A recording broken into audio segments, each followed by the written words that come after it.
আমার জীবন কখনোই স্বাভাবিক ছিল না। ল্যাপটপ, ইন্টারনেট, ফোন, ওইসব ওয়েবসাইটের মধ্যে আটকে ছিলাম। তুমি কি আমাকে বলেছিলে না যে আমার পরিবার এসবের ব্যাপারে জানবে না? তোমার কত বড় স্পর্ধা, তুমি আমার সামনে আমার সাহায্য নিয়ে মানুষ খুন করেছো। শোনো, আমি হাসপাতালে ফোন করেছি, অ্যাম্বুলেন্স চলে আসবে।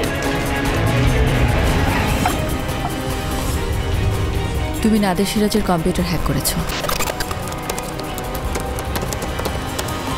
আরমিন, কি হয়েছে? আরমিন, তুমি এটা কি করলে?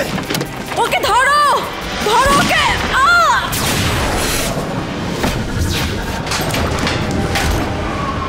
তোমাদের অনুভূতি প্রতিদিন বদলায়, কিন্তু আমার অনুভূতি কখনো বদলায় না। আমি কি করব না করব সে সিদ্ধান্ত অন্য কেউ ঠিক করবে না। তুমি তোমার কাজ করো, আমি আমার কাজ করব। ওকে ধরতে পারিনি, এর মধ্যে একটা গুলির আওয়াজ শুনলাম। বিশ্বনন্দিত ধারাবাহিক ব্লু হোয়েল।